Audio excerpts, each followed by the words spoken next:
Community, here I am once again, Facebook and YouTube. If you've taken the non-live approach to checking this out, our Christian Minson here, Rythmia Life Advancement Center in Guanacaste. If you are tuning into the recording, 4 minutes in approximately will be when we get started, so skip to that.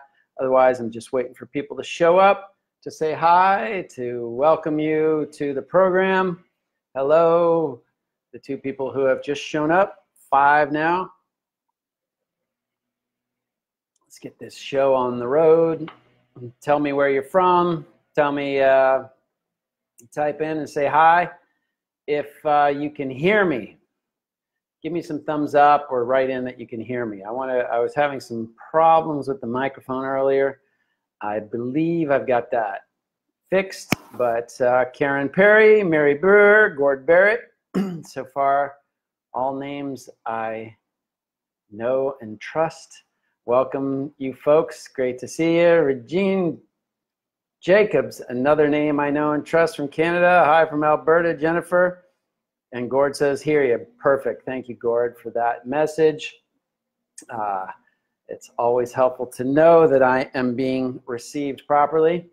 This little microphone here is doing the work of 1,000 men. Jean, hello from DC. Casey Bennett, Mary Brewer, hi from Wyoming. Welcome. And good to see many familiar names on the program. We're just getting ourselves situated here. Tell me if you can, for those of you who can hear, today we've got some weed whacking going on outside. Can you hear it through this microphone, or am I the only one that can hear it? Hopefully it's not apparent to you listeners out there. But please tell me if you can hear it or not. I would like to know. If you can, I'll go tell them to shut up. Beautiful day here in Seattle. Beautiful, David. That's what I hear. Seattle is actually completely beautiful. They just tell everybody that it's rainy and drab all year so that nobody will come move there and they don't get overpopulated. That's the truth. Isn't that the truth, David? Every time I've been to Seattle, it's been beautiful. But then again, I've only been in the summertime, and I do hear Seattle in the summer is awesome. Katie, Kelly, a nomad. So where are you currently, Kelly? In your nomadic. Maria Palomino, all right. Good to see you. When are you coming back? Dusty. Now you're good, meaning you're not hearing the, whatever you call it, the weed whacker. Hi, Maria. Hi, Jill. The audio is just fine. Great reception. Beautiful. Scott, good. Thanks for all the feedbacks there. So what's the topic? The topic today is abNORMALIZE, and we'll talk about that in just a second. We're getting a few more people on the call on the Facebook Live, and we'll get started. Let's see here. Yep, just checking it out. Give it about 20 more seconds or so. Come on, let's reach a record number here. Last week was a pretty good number. Last week we talked about loving the darkness. That seemed to be a topic that drew a lot of people in. Oh, a lot more people. Back on the 28th, beautiful. I can't wait to see you, Maria. Scott, what's the show, bud? We're getting into it in just a second. Mary Brewer coming back November 20th, beautiful. And Robbie Williams, Worth joined. Karen Coelho, hello from Cali. Hello to you. Much love. Wayne, hi there, Wayne. Kelly, Oregon, coming to visit you at Rythmia. Beautiful, Kelly. So we look forward to having you. And all right, so here we go. We're into it. Let's get started. Welcome to Rythmia Live, Facebook Live edition, Friday Breathwork Angle. I'm your host, R. Christian Minson, the director of the Breathwork program here at Rythmia. Certified Transformational Breath Facilitator, Senior Trainer with the Transformational Breath Foundation for the last 12 years. former monk of 10 years, a speaker, author, and internet coach, and I finally pulled out this book we have here on sale at Rythmia, Align, Expand, and Succeed, Shifting the Paradigm of Entrepreneurial Success. This is a book that I'm part of, one of 40 different authors, talking about merging consciousness and business. And when you really get into it, it's really about merging consciousness in any facet of life. But I do a chapter in here called Shift Happens, really inspiration for life in transition. So I'm talking about transitions in your life, and why I bring this up is that in there, my tips and tricks for helping you make decisions in your transition uses and employs a breathwork technique to help you get clear on what your heart is really telling you rather than what your mind wants you to understand. So welcome. That's me. The other thing I want to mention, we have in November coming up the LGBTQ week, and this is one of our periodically we do special weeks. You know, we have a breathwork week coming up November 17th. Forget what day I believe the LGBTQ is right after that. So that would be the 24th of November, over the Thanksgiving holiday there. But if you are LGBT or Q or friendly to any of those, you're welcome to come on down and experience Rythmia from that perspective, which plays kind of into our topic today a little bit, or segues well. My topic is abNORMALIZE, and I use that topic, that title, to really look at the things that we think are wrong with us or are abnormal, and looking really at how we might reframe our perspective so that our perceptions are more in alignment with living life in harmony and happiness. So a few people, hey, Christian Metzger, hey, aren't you just 2 doors down? King of Breathwork, thanks for the kudos. Dusty, Dominic, you're gonna get the book. Get the book here if you do. Come here. Judy, hello from California, and you can hear. Perfect. So welcome everybody. So abNORMALIZE. What is abnormal about us, and really, what does that mean to be abnormal, and what does it really mean to be normal? You know, I think this is an important topic because, as I mentioned in the intro, who I am, I've been a breath worker, breath trainer for the last 12, going on 13 years now. And then I was a monk for 10 years before that, counseling people, coaching people. And especially I noticed this in my breathwork practice, when I saw clients more on a private level, they'd come to me invariably, you know, everybody on some level seems to have some kind of self-esteem issues. If you're going to see a therapist or a coach or something like that, usually there's something, you know, that we feel less than, and you know, what I would invariably do in these situations, it would be listen to these people talk about themselves, and through my coaching, coax out of them what was really going on, what was at the core of their issue, and almost always it was something that really wasn't that abnormal. It was just that they felt alone in it. They felt isolated in this, and in that feeling, and then that compounded them by being isolated. They felt abnormal. By feeling abnormal, they didn't feel like they could talk openly about whatever was going on in their life, and that made them feel more isolated. So there was this, you know, continuous negative spiral happening. So a lot of what my role was when listening to people was just to receive them in a very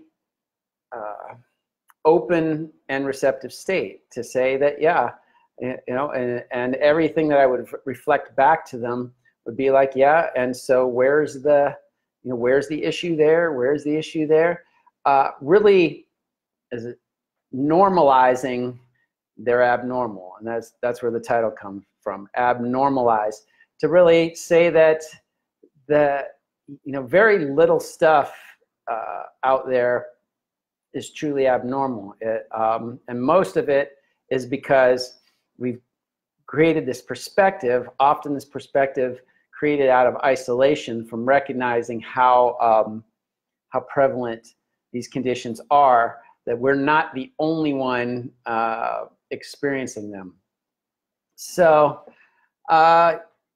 you know, let's get into what is normal, what is abnormal. And I think in a lot of ways this relates to last week's topic. I talked about loving the darkness last week, and so if you didn't see that one and this topic is feeding you this week, you might also review that last week's topic either on Facebook in our Rythmia Facebook archives or the Rythmia YouTube archives.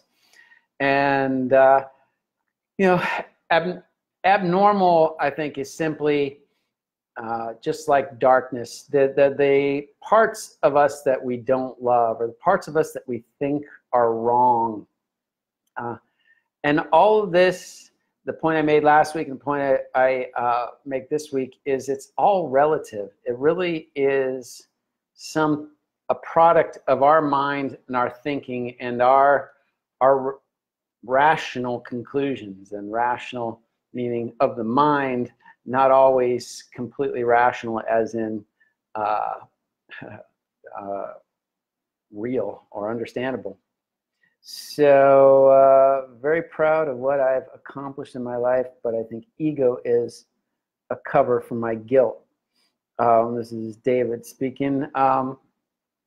What can you say a little bit more on that? Ego being a cover for your guilt, like your ego puffs up and tries to take the stage to distract you, and perhaps take the focus away from what you're feeling guilty about. If that's what I'm perceiving. Tell me if I'm correct or not there, David, as we go along.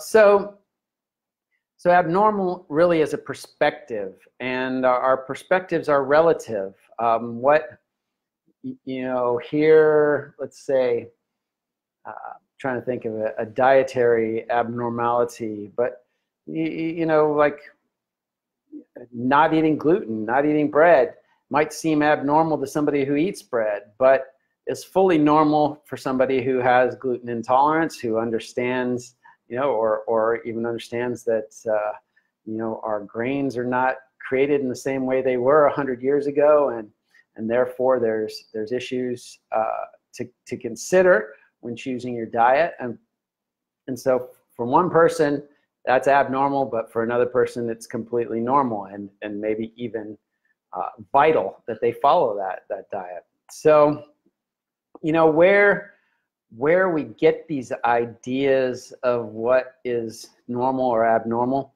usually comes from our early life training. Our early life training, you know, typically comes from our parents, from our teachers, from friends, from family, you know, brothers, sisters, aunts, and uncles, our babysitters, what have you. And then, you know, all of their opinions and their ideas are influencing you. And then there's your experiences. If you've had any kind of trauma, and a lot of times people will, you know, I mean, some basic trauma is as children, we're always made fun of. I don't know any child who hasn't been made fun of by some other children. And the way we receive that, the way we take that in, of course, sometimes it can be, children can be pretty brutal. Sometimes they're just being children. but we take it in and we internalize it. And though that is a trauma, an unexpressed, unintegrated feeling that that continues to fester in the background of our mind, making us feel like we're less than, less than everybody else. Then you might have habits that you don't see other people engaging in, or habits that people have told you are not normal, but where are they coming from with that, with those ideas? Let me just check in here. What do you believe? What do you believe is the future of this world? I believe the future of this world is glorious. We are going to rise to higher and higher levels of realization and understanding.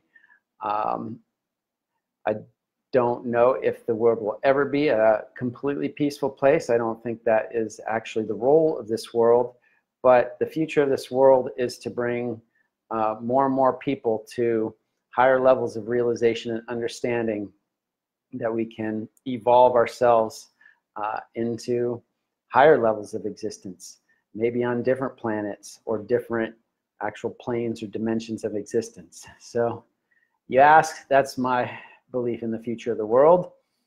David, the military PTSD. Yeah, so your ego's masking the guilt around and that. And then if you could keep coming with me, David, how do you see the ego?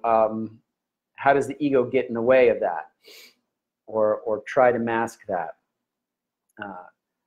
OG, I know and spoke the language.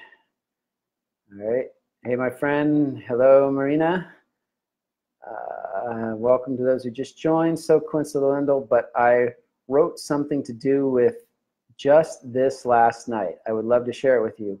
Robbie, feel free if you can. I mean, you're welcome to share it in the what do you call it, in the chat, if it's something you can share with everybody and you want me to read out loud. If you want to share it with me privately, message me on Facebook, R.Christian Minson, friend me, and then send me the message, and we can converse in private. But it's not, coincidence is something that I believe less and less in, because I think everything's happening in divine timing. Everything, time and space are just relative concepts. Some people feel that everything is happening at once, and so in that, anything coincidental really is just a connection of those same vibrations that seem to be in different times and spaces, but really are just part of the one. So I love to hear what you have to share. So when thought and feeling become one, exactly. Randy, hi from California. Good to see you on. And Robbie, I didn't know how to describe in the words. Yeah, good. Well, hopefully I did. So keep them coming. This is an interactive forum. Love to get people's feedback. If there's anything, in that, if you're willing to share anything you feel like is abnormal about you, or that may be a little bit too exposing, but if you feel like that's something you can share, we would do that in the spirit of really normalizing. And this is really what, again, this topic is about, is to take what we feel is abnormal and recognize that it really is actually normal or inconsequential on some level, which gets us into really what is normal. And I often say, people, when I do the breath work here on Friday, Saturday, Sunday nights, we go through the breath work ceremony, and then people report at the end, I felt this, or I had this experience, or this sensation. Is that normal? And I always have to laugh and say, is normal what you're shooting for? is normal what you really want to be? And I dare say, on some level, I guess if you're feeling abnormal, normal is a step up, but normal is so vanilla. It's like, I'm looking for extraordinary, and we are ultimately beings of spirit, beings endowed with the highest capability to express our true nature, which is divine and spirit. And so in that, we are nothing less than extraordinary. And I think in a way, this desire to be normal actually dumbs us down. Or some of you may have heard the Marianne Williamson poem, about now my mind is blanking out. Who am I to shine so brightly? And she says, who are you not to? You're a divine being. This is your birthright. This is your calling to fully express who you are. And a lot of times we try to be less than to fit in, and that really plays into my ideas of normal. Each of us, when we talk about normal, I kind of believe that it's a fake target, because each of us is unique. Each of us has a special gift, a special vibration of who we are. And when we say normal, I think what we're really saying is that we just want to belong. Like we see our differences as a liability. We want to be the same. We want to fit into the herd, so to speak, because it's safe in the herd. Like you see a herd of buffaloes, it's safest to be right in the middle of that herd. The only way you're going to be in the middle of that herd is if you look like everything else. I mean, if you're a jaguar and you walk into the middle of that herd, the herd's going to disperse because you're different from that, right? So, but we're not talking the same thing, jaguars and buffaloes. We're talking about our own unique gifts and abilities and inclinations and proclivities. All of that, as many people as there are in the world, there are that many unique expressions of what it means to be human. And so to me, there truly is no normal, no one box that we can fit in, or the majority of us can even fit in. So we've got to recognize that our abnormality, or our perception of abnormality, often comes from a fear of not fitting in, right? And then so let's address that next. But Robbie, you don't have to read it here though, but thank you for allowing me. So I will though, since we got some time. This is our forum to interact with each other. Let's see. Oh, it's kind of long. So let me go through a few more here first and see if we can get back to that. We're all weird. Yes, Dusty, right on. That's, I come from California, in a little town called Leucadia, Encinitas, and Leucadia is part of it. And they have a slogan, keep Leucadia weird, and because there are a lot of weirdos there, and they're proud of it. How many years in the human life cycle based on your ayahuasca experiences? How many years is the human life cycle based on your ayahuasca experiences, as in considering all 4 ages put together, golden age, silver age, bronze, and iron? What is the purpose of going through all these 4 ages? The purpose of going through those ages is your evolution. The ages, I would say this, it's not when we're talking about ages of the cycles of the greater cycles of life. This is really getting into more of Eastern philosophy, but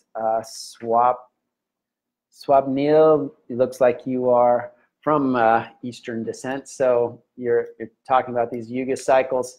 I would say the cycles of Yuga are basically the cycles of the evolution of mass consciousness. So the lower age, the mass consciousness is pretty low. the golden age, the mass consciousness is very high. Those cycles aren't influencing our consciousness per se. It's our consciousness which is creating these cycles. And these cycles are here for the evolution of our own consciousness. So you can still be in golden age consciousness, living in the iron or silver age, for instance, because you're on your own evolutionary cycle at the same time. So how many years does that take? My spiritual teacher, Paramahansa Yogananda, said unassisted, it takes 1 million human years to basically evolve from our plight. But when you utilize techniques, when you consciously start seeking to evolve quicker, you can speed that up. And that's where meditation comes in, that's where breath work comes in, that's where plant medicine comes in. So hopefully that expresses that or answers that a little bit. What are you laughing at, Regine? Karen, it's been challenging to allow who I am and what my truth is to be expressed to all those I am connected to. Other people, normal, I'm not. Not behind when my truth is to be expressed to all those. So it is a challenge. It's a challenge to express your truth, and that is the challenge of life, is to really come to terms with who you are and express that completely, express that unapologetically. And not everybody will get it. So part of expressing your truth is realizing where your truth needs to be expressed. Meaning, I think Christ said, don't throw pearls before swine. Or if he didn't say it, it was just a cliche, which means that, you know, pigs are not going to value pearls.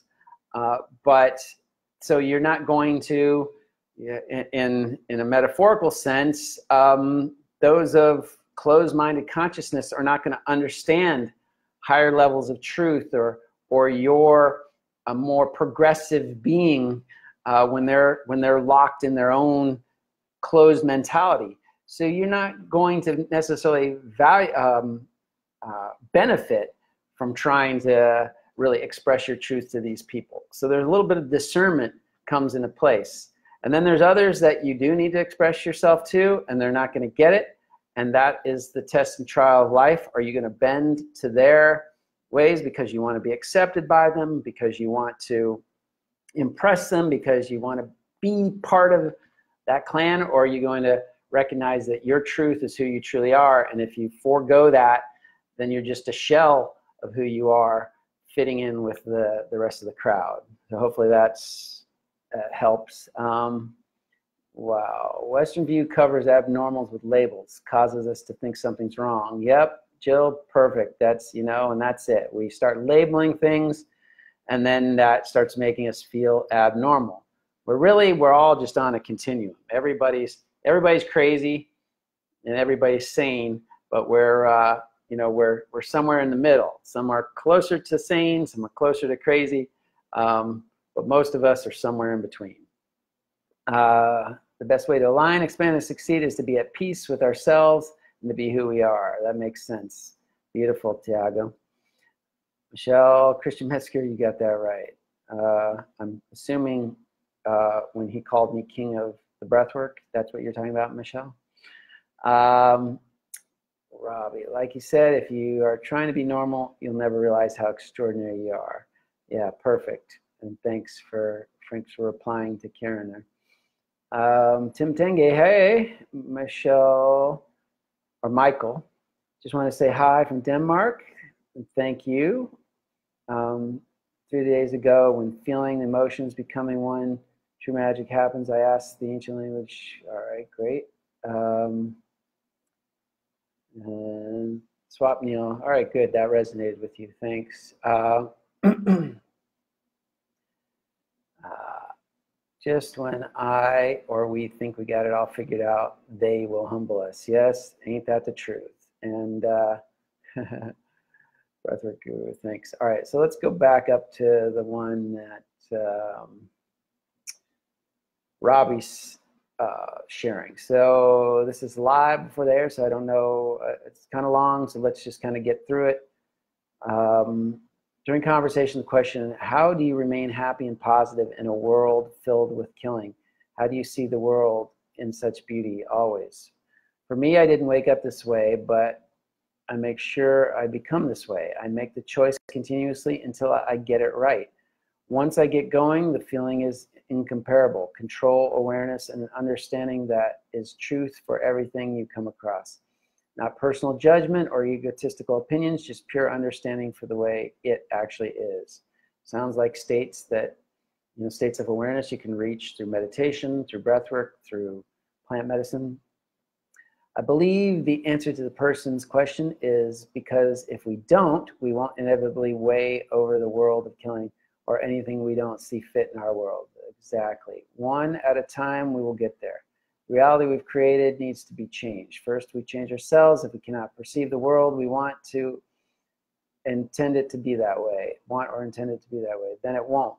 So that's the answer. We fix ourselves, fix how we see the world, and the world will adjust itself to our intentions. Great realizations. Since I was little, I understood two things about the absolute. I knew something was wrong. I wanted to fix it for everyone. And I would say, is something wrong? The second thing is that every single one of us are responsible for the way we see the world. Exactly every one of us. Through habit, through conditioning, through an opinionated observation of it, or an opinionated suggestion that's so false and deathly wrong. Every single miserable, unhappy, depressed person in this way is this way through choice. And that's, I believe that 100%. Through the choice of accepting the way another looked at us, through accepting what another person saw as capable, through accepting what we fear they'll hate for us, we simply accept it. All right, so I'm just gonna go because it continues to be very long, and just saying that doesn't seem to have a question here. It's just a diatribe of great realization. So I recommend everybody take a chance to read this this post from Robbie if anything that I was reading resonates with you. So thank you for sending that, Robbie. Sudha joined. Hey there, nice to see you on. And Robbie, almost as though every one of us would have to achieve this before anything. So we just keep going till we all get there because we're one. Exactly. That brings up, I think it's the Zen tradition, the idea of a bodhisattva, who is somebody who reaches enlightenment or hasn't necessarily reached enlightenment, but has vowed to keep coming back again and again to this world to help humanity in their forward-moving evolution. And I would say that, yes, we're here to help each other. And I would also say this: don't take this world as the ultimate reality, that to bring peace on earth or to bring complete harmony to all beings on this planet isn't necessarily the goal, but to harmonize within yourself, to express that harmony and move beyond then to deeper dimensions of reality where that harmony can be, where you can feel the oneness and the harmony in that oneness more, is my perception of where we're headed. So, so this world is kind of a paradox. We strive to make it a better place, and I dare say it will never be perfect. So we can get a little frustrated with that. But when we realize that this is kind of a proving ground, it's like, you had to learn how to shape your letters in kindergarten before you could actually write profound inspirations by the time you're in college, right? So this world, Earth, from my understanding and reading other spiritual masters, we're kind of more in the kindergarten environment here. There's a lot more to be discovered and a lot more to come. So again, we're getting kind of esoteric there, but take that for what it's worth. Hi from Denmark, love it. Used to live in Norway, so yay to Scandinavian countries. Yeah, and no problem, Robbie. Thanks for sharing. So back to the subject at hand. So again, I think, and from some comments, some people agree with me. Normal isn't necessarily our highest objective, and you know, it's a great place to strive to when we're feeling a little out of balance or a little chaotic, to feel like our lives can normalize. But from there, we want to take the next step into extraordinary or super normal. So how to best work with our perceptions of abnormality, or, you know, feeling out of sorts. And again, if you feel this way, and if it's I'm not to say that you're bad or wrong or abnormal for feeling abnormal. I think we all have felt this way. Again, many of us have felt this way, and that's why we're addressing this topic.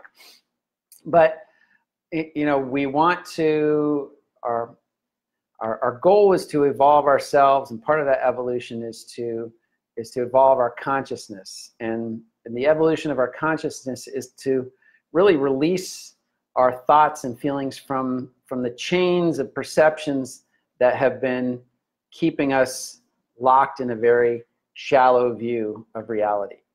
So one of the best ways that we can start to abnormalize is to start celebrating our differences. And I said, you know, at the beginning of this, I've made a mention of our LGBTQ week here, and this is, you know, this is a community that has for a long time been marginalized, been made to feel abnormal, and you may feel abnormal even in that community, but the great thing is, as more and more people step forward and celebrate their differences, that abnormality normalizes, where we are, it's not abnormal, it's unique. Again, that we're recognizing the perspective shift from what we felt was abnormal out of somebody's arbitrary perspective on what normal is, and now it's much more unique. The differences that we share that can enlighten somebody who wasn't aware of those differences on how amazing life can be when we take the full thing into perspective.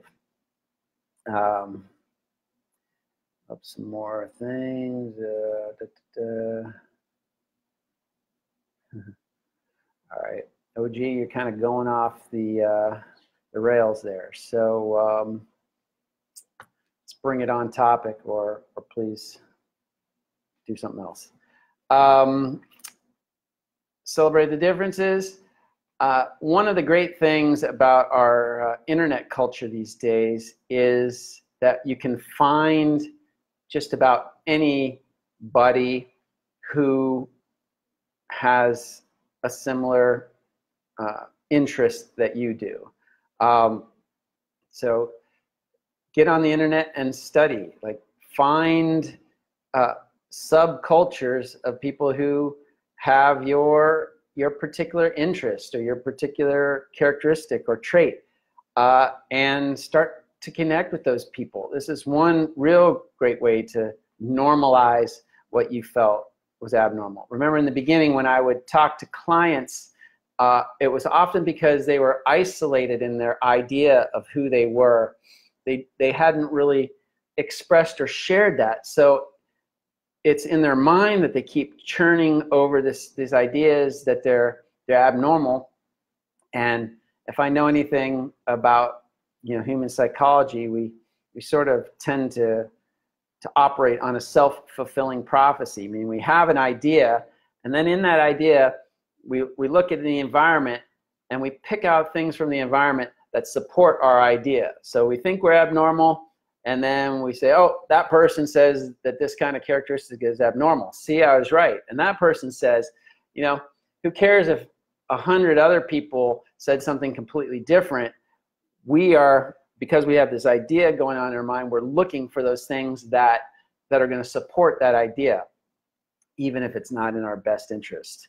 And so as Dusty's saying, find your tribe. Exactly. There's a tribe out there for everyone these days. And that truly is one of the best things about the internet, is that you can literally find people in the most fringe aspects of life that you can imagine. And it's really opened my eyes to see that very little is abnormal, if anything. I don't think anything's truly abnormal. We're just, again, unique in our own expression of how we want this life to evolve. You know, Yogananda, my spiritual teacher, said that we're all crazy. Every one of us is crazy. It's kind of a human condition. It's just that we hang out with others that are of the same craziness as us. So we'll look at those people over there who are of a different crazy, and we'll say they're crazy. But they're looking at us and seeing our craziness, which is different from theirs, and they're going, those guys are crazy. So, you know, one, recognize that, laugh at it, and then hang out with the people of your own craziness. So, so you don't feel so crazy all the time. Let's get in a few likes and hearts and all that kind of stuff. So crazy people unite. And as seems to be always part of my program, breath work. Breath work is a powerful tool for helping us to normalize our consciousness. What it will tend to do is dredge up old energies of old experiences in your life that started to shape the way that your erroneous thinking about how normal or abnormal you are. And through the catharsis of this energy, through the integration of those experiences where you finally find to bring them into balance and harmony and release any of the negative thoughts and energies that were connected with them, we start to then develop a fresh perspective. We see that our perspective was built on thoughts and experiences that, you know, didn't serve us in the best way, or maybe served us at one time in the early age, but that strategy or that way of being wasn't sustainable. Now we've cleared the playing field, and we can start to respond to who we are and how to interact in the world from this fresh place, saying that this is, we have an opportunity to redefine ourselves. So breath work, part of breath work really helps us with forgiveness, and forgiveness, usually forgiveness of ourselves. And when we're feeling abnormal, like I said, it's often based in some kind of traumatic experience, and that traumatic experience usually or can often be something where we felt we were wrong, or we were bad, and so we have this guilt or this you know, feeling that we're not, again, not normal. We're not playing by the right rules. And to be able to release that energy and offer ourselves forgiveness is such a powerful process for then, again, normalizing and then exceeding normal. And that all comes from breath work. And of course, here at Rythmia Live, at Rythmia, we do breath work. We do, you know, 3 of the ceremonies we do out of the 7 during the week are breath-oriented ceremonies, using breath as our medicine, using oxygen and the life force, prana life force as our medicine. But the whole Rythmia program, you know, the other medicine we use is plant medicine. And the program itself is designed to do pretty much what I've been talking about all along, to help us dive into the old ideas of who we are, the old perceptions and misperceptions, and help us really purge that all out. And when I say purge, it's often physical as well as energetic, but to really release that, and through the assistance of the plant medicine, through the assistance of the breath medicine, come in contact with our more intuitive insight, which is direct communication with our higher self, the more enlightened part of who we are, and start to take direction. Start to take direction from that. So, so if you are at all able to get here to experience this Rythmia program, it is an investment of a week of your time and a chunk of your money and energy that will pay dividends for the rest of your life. And that is what has made Rythmia quickly become a phenomena of an experience versus just some retreat that people go to. And you can look at any of the comments on past Facebook Lives and stuff where people are just praising their experience here at Rythmia. Go to TripAdvisor and see all the positive reviews. Check out the I Got My Miracle Facebook Live that happens tomorrow, which is Saturday. Talk about people who were here, people from all walks of life. They're grandmas and teenagers, and we have to be 18 to be here, but young kids, husbands and wives, whole families, people who are on the verge of getting divorced and find new harmony with each other, people who are on the verge of ending their lives and find their hope and their reason for living here at this very place. That's one of the most rewarding stories that we hear, and let's say kind of unfortunately we hear it a lot. Unfortunately, in the sense that so many people come with that last hope, desperation thing, but beautiful in the sense that those people almost across the board find some new understanding of why this life is so valuable and vital to them, and they go away wanting to keep living, and then even wanting to contribute. So it's a powerful program for helping you.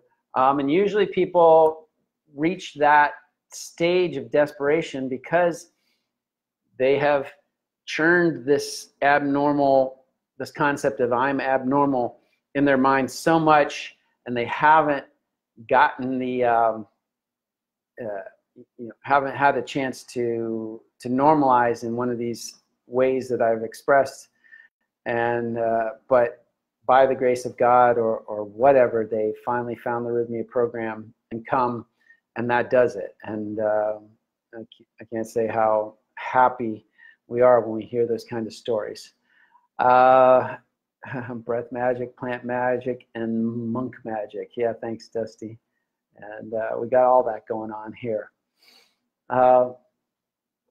Rick, yeah, watch the replay.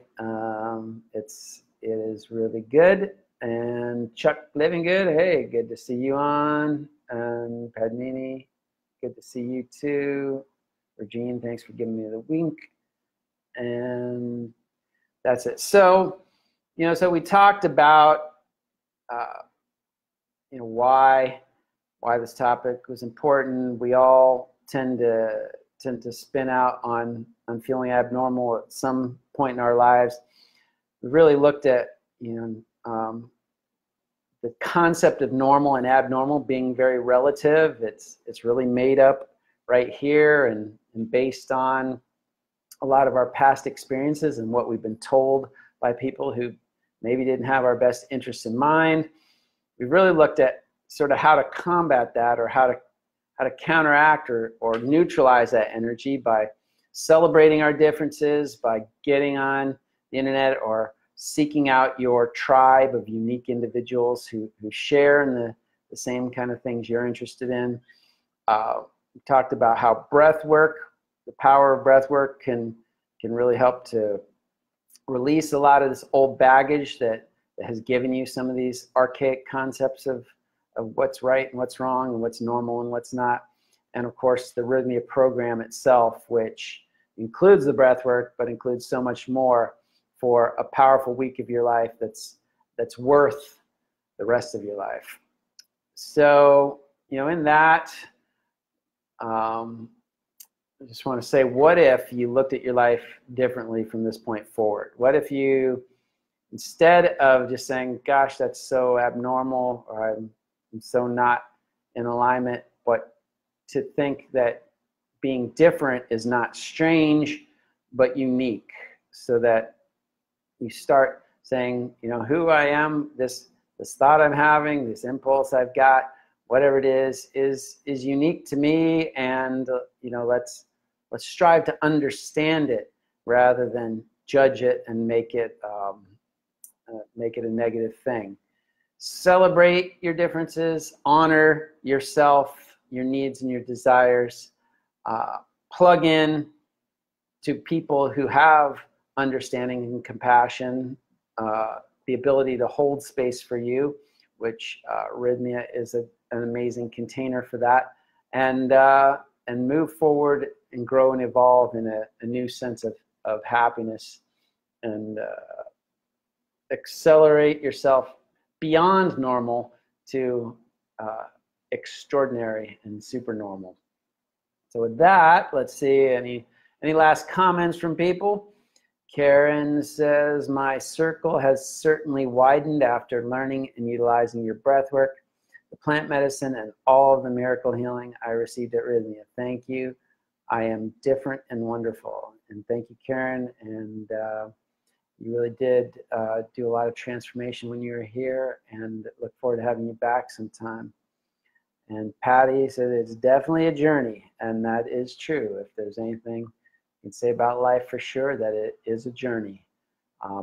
It is a journey of evolution, and the only direction of happiness is forward. Right? So if happiness is what you're seeking, there's only one direction to take, and that's to move forward. Take the next step in front of you. You can't go backward. You can't hang out on the sidelines and expect to be happy. The only direction of happiness is forward. So with that, I thank you all for joining in. Our Christian Minson here, offering you Facebook Lives almost every Friday. And I got a few more comments here. Let's see. I'm finding it very difficult to let go of letting go of the past, go of a past love. How to deal with a mess like this. It goes and comes. Every time I think I'm over it, it seems to pop up again. It just must be it's just the most horrible feeling in my life. My God, it's been 2 years already. So it's interesting. So you want to hold on to the most horrible feeling in your life. Why is that? Dwell on that a little bit. You just said that this is the most horrible feeling in your life, and you've been holding on to it for 2 years. So what is it? What is it giving you? There's something that this is giving you that when you realize that, you can start to replace this with something else that can give you that, and probably give it to you in a much more harmonious and beautiful way. Partly too, whenever we let go of something, there is a grieving period. And if we don't fully commit to that grieving period, if we don't allow ourselves the opportunity to grieve authentically, then we continue to carry on an attachment to that thing, which can be can lead to dysfunction in our lives. So think about that too, Padmini. If you haven't fully grieved, it's never too late to do so, and let yourself authentically grieve. You may think you have, but perhaps you've only been paying lip service to your grief. So consider those ideas, and hopefully that will help. Michael looks forward to visiting. We look forward to having you. Namaste, Robbie. Dustin, look for the lesson, Padmini. You'll find the answer within. Thanks for that, Dustin. And yeah, consider that too, Padmini. Debbie, I am continuing with the breath work. It was one of my favorite parts of the week I spent at Rythmia. Beautiful.